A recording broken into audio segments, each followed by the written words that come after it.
Inside Out. So it goes without saying that I love this franchise. The first movie was excellent, the second movie was also surprisingly excellent. Then there's Dream Productions, which turned out quite a lot better than I expected.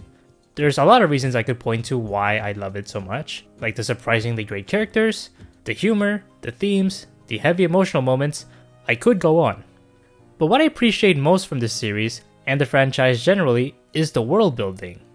Dream Productions provided further expansion into how the mind works, and it's not just how dreams are made. They show how memories can go on to create new dreams, and those dreams create memories and thoughts, and all of that together lead to certain decisions that Riley makes.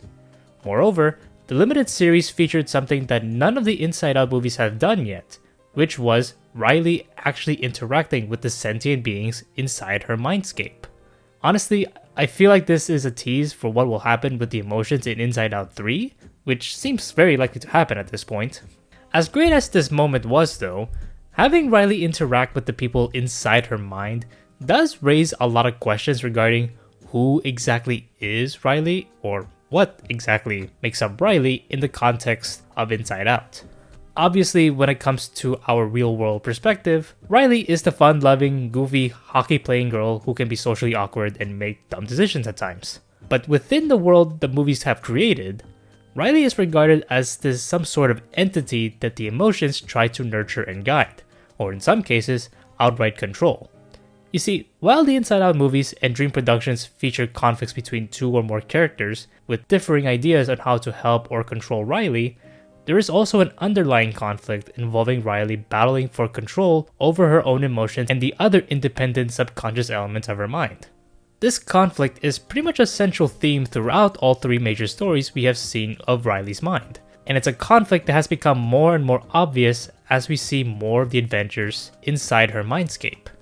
With the original Inside Out, while there isn't really an antagonist, there is still a conflict between joy, sadness, and all of the emotions against the metaphorical obstacles that have ravaged Riley's mindscape. While a lot of the obstacles were the fault of joy and the other emotions to some extent, some of the obstacles and catalysts to the movie's plot were caused in part by Riley. Now, what do I mean by Riley in this context? Well, if you just watch the first movie, you can view Riley as a collection of the working systems in the mind, as well as her other bodily functions that make her, well, conscious. For anyone who has studied biology or human anatomy, you would know that you physically are made up of a collection of trillions of microorganisms, from neurons to heart cells to stem cells to the bacteria in your gut. One of these cells on its own is not necessarily you, but collectively, these cells do make up you. If you look at how minds work at Inside Out, they work in a similar fashion. The collection of the different factions in the mindscape, from the emotions at headquarters, to dream productions, to long-term memory, to abstract thought, to imagination land, and everything else we see, all of that form who Riley is. And the emotions are the supposed pilots of Riley's mind. This would explain why the emotions tend to refer to Riley from a third-person point of view, even though they are also technically a part of her. Of course, it's easy to fall into the rabbit hole of figuring out what parts of your body and mind actually make you, well, you. But interestingly enough, the first Inside Out very much makes it clear that without certain core pillars, Riley does stop being herself. It's the same way how if I destroy your heart, then you would stop living. Thus implying that Riley, like all of us really, is a collection of systems rather than a separate entity that is independent from the rest of the working systems in the mind and the human body generally. I don't know if that made sense to any of you guys, but if it did, that is how I saw who or what Riley is, given the world building established in the original movie. Now, if this video were made in 2021, then that would be a satisfactory answer for me. But then came Inside Out 2, and all of a sudden, my perception of how the mind works was thrown out the window. In the sequel, Riley develops a sense of self which pretty much challenges my perception of who Riley is as a character within the Mindscape world. Sense of self, like all of the metaphorical terms used in Inside Out, are derived from real-world psychological phenomena, and this term refers to how someone views themselves based on their beliefs. It goes without saying that how Inside Out illustrates sense of self and beliefs is incredibly clever, along with much of the other psychological metaphors in the film. But the introduction of this system also enables Riley to act more independently from her emotions and other subconscious independent systems in her mind. This system also allows her to override certain inputs from the emotions, or at least it would have if anxiety and joy did not meddle with how Riley's sense of self is developed. On top of that, by the end of the movie, Riley gained the ability to call upon a certain emotion for a given moment, thus implying that the emotions are no longer just the pilots of her mind, but rather the followers of Riley herself. But which part of Riley is summoning the emotions? Is it the sense of self, the console, some other system we haven't seen yet, or is it a combination of systems within the mind working together that summon the emotions without their acknowledgement? The answer is not really that clear at this point, and it became even blurrier with Dream Productions, the latest additions to the world building of Inside Out. Despite coming out after Inside Out 2, this spin-off series takes place in between the first and second movies.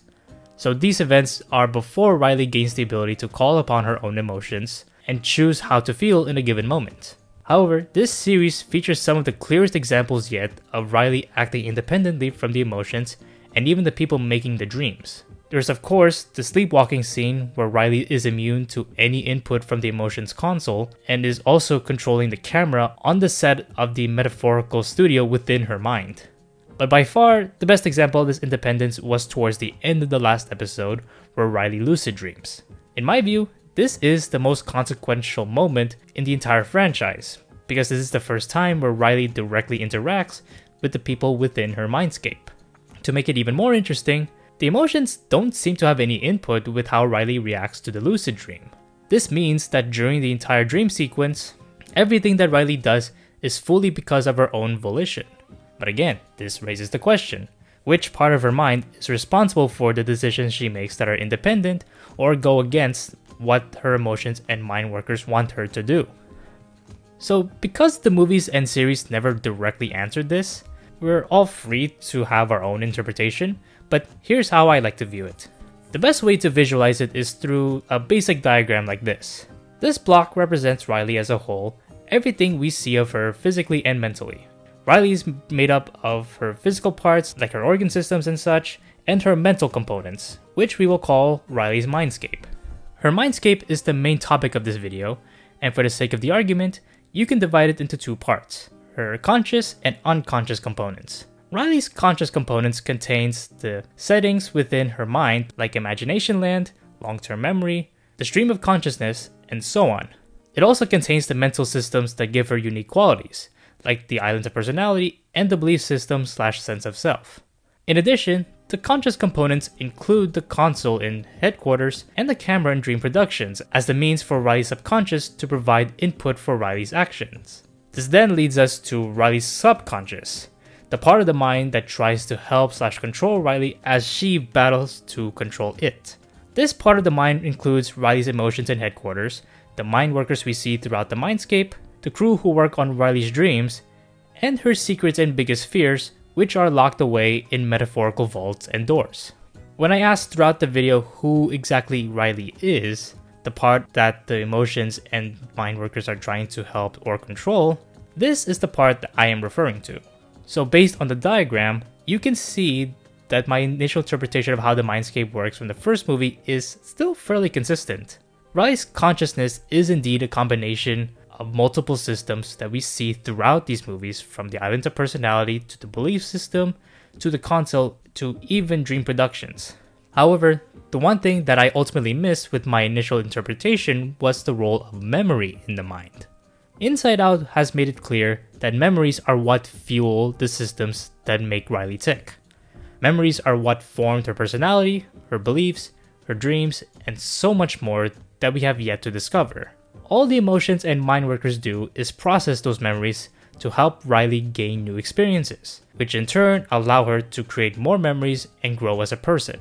This does mean that the emotions and mind workers help shape Riley into who she is, but as she ages, the memories that fuel the mental systems eventually allow her to control even the supposed sentient independent entities in her mind.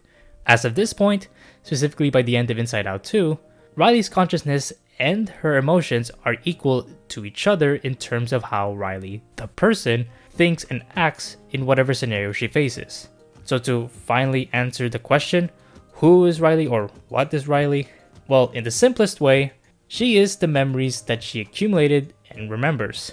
Her emotions and the mind workers who make her dreams may have helped shape who she is via controlling what memories she makes and remembers, but in the end, they on their own do not encompass who she is. At best, they are like how your parents are to you. They may have shaped who you are, but ultimately, you are not your parents. You are your own independent person who is responsible for the decision you ultimately make. Regardless of what was going on inside your mind, you have to own what you do, which in a way is one of the main morals of Inside Out.